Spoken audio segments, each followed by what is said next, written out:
Europe was not going that way after World War II, but now once again they're going that way. We are all enjoying it. When it really happens, we say, oh, we're shocked, we're shocked. Without war, lot of people cannot survive. If this one and this one does not solve their problems, the world's problems are never gone.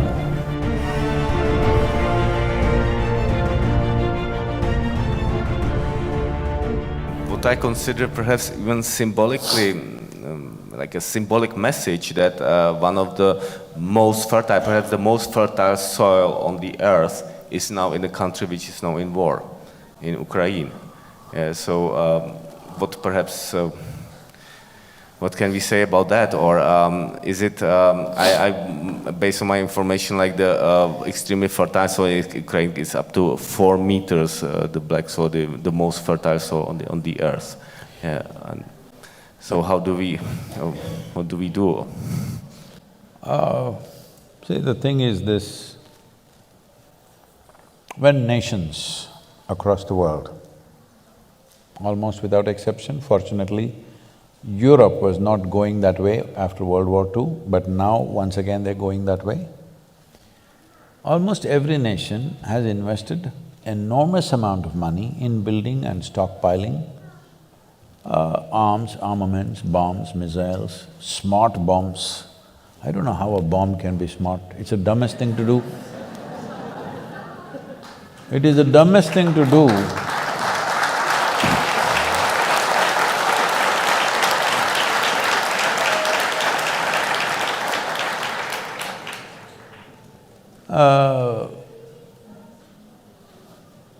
See, at least if I pick a fight with you with a sword or a stick or something, there is some crude animalistic pleasure attached to it. 1,000 people are sitting here, you just drop a bomb, all of them died.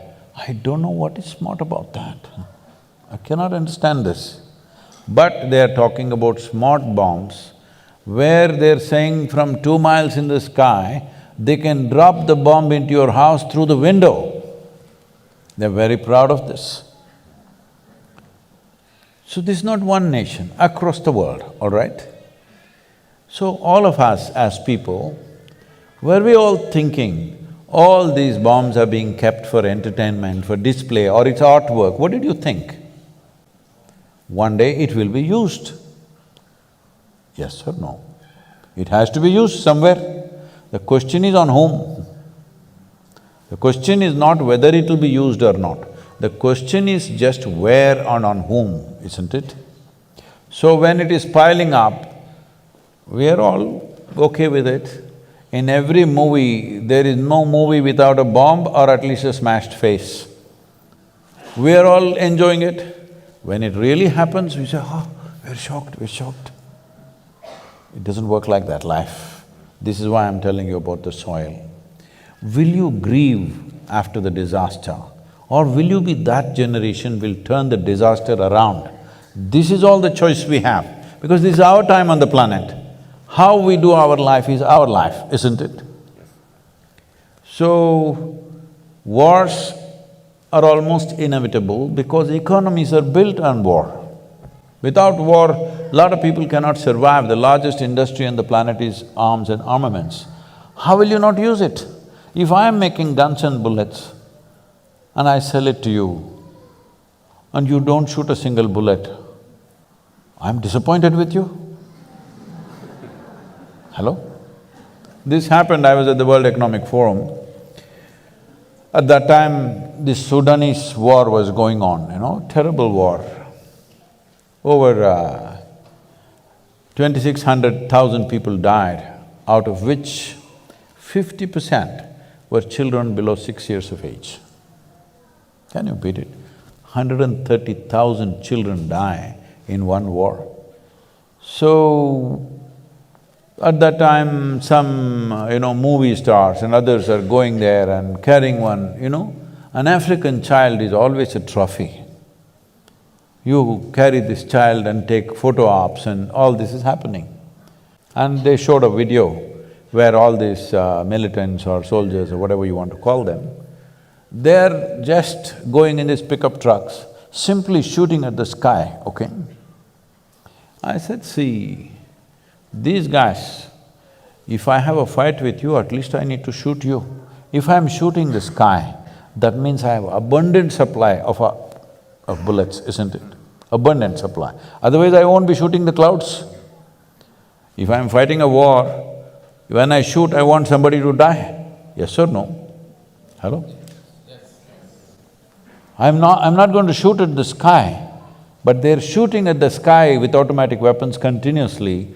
I said, see, somebody is supplying them plenty, all right? Otherwise nobody will shoot at the sky. I said, there are 62 industries in the world who manufacture that caliber of bullet. I will give you the addresses. Will you go and lock them up? No. You will go to the war zone and pick up a child and do drama. All you need to do is, if you take away the bullets, once that runs out, maybe they will hack each other, but you can't kill that many hacking, at least. If you can't transform the human being, at least you must defang him, isn't it? Hello? Yeah, defang means you take away his teeth at least. If transformation is possible, fantastic. If that is not possible, at least his empowerment you should bring it down, isn't it? So, we have no intent of stopping the war, let's be clear about that. When it happens to us or when it happens close to us, we will cry. When it's happening somewhere else, it's drama. This inhuman attitude towards war and to killing and the suffering that other people go through we must come out of that.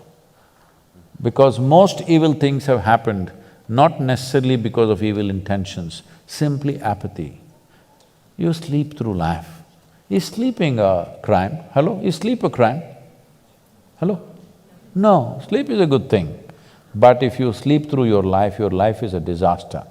That is what is happening to the world, both in terms of soil, both in terms of… in terms of war. This is what is happening, we sleep through.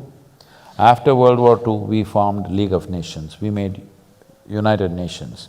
The idea was never again such wars will happen, right? Not just for Europe, for the whole world, never again it'll happen. But since then, how many wars?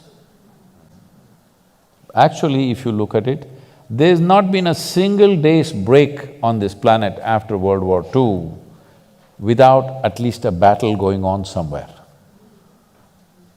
So, we have issues, we have economic issues, we have property issues, we have issues, all right? This is the idea of setting up a United Nations, that we will fight with our words and solve our problems. We are not in such a la-la land that we don't have any issues, we have issues. We genuinely have issues, isn't it? That two sets of people believe this is it, that is it, there. But this is the idea of setting up a platform which would solve problems. What has happened? We have pushed it to the side and doing what we want to with each other. So, 20th century, 21st century when it began, everybody said, this is 21st century, this is the age of information, this is technology, this, that, no wars. Tell me how many wars in 21st century? How many nations have been destroyed in 21st century? Many. Too many. Too many for 22 years, isn't it? So how do we wake up? See, these are things that you can't turn around overnight, but first thing is, within your hearts, your anger and hatred must go. I must tell you this. I used to attend a lot of world peace conferences at one time. For about 2 years, 2.5 years, I attended a lot of international conferences. Then I saw, for a whole lot of people, this conference hopping itself is a profession, they're making a living out of it. I'm the only idiot sitting there thinking we are working for world peace.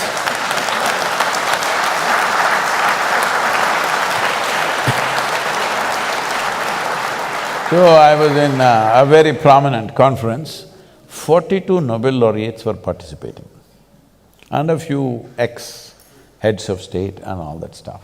Because when they're head of state, they will do war. After they retire, they will talk peace. This has been the way of the world. So, I was here and this is the third day afternoon.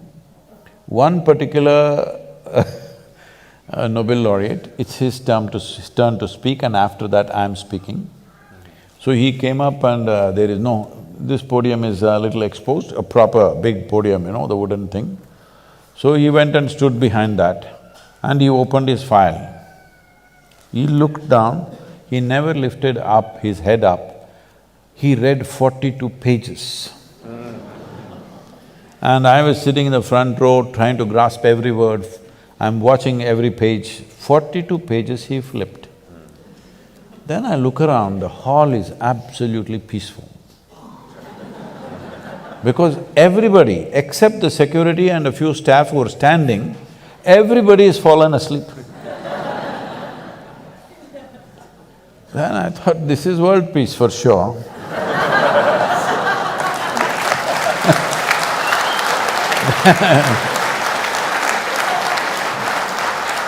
Then my turn to speak came and I said, see, in the last 3 days I've heard so many bombastic speeches about creating world peace. But I'm asking you sincerely, how many of you can place your hand on your heart and say, your mind is peaceful? Because if your mind is not peaceful, if you can't make your mind peaceful, making the damn world peaceful is out of question. Because what you are seeing in the world is a larger manifestation of what's happening in human minds, isn't it? If there are no human beings on this planet, world is peaceful, isn't it?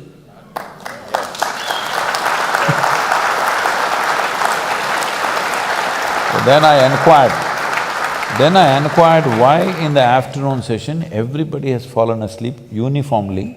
There was a certain unity about it, except me and a reader, he's not a speaker, a reader. Everybody has fallen asleep. Then I asked, what happened? He said, no, Sadhguru, yesterday evening there was a Bacardi festival. Oh, free drink. So everybody became peaceful.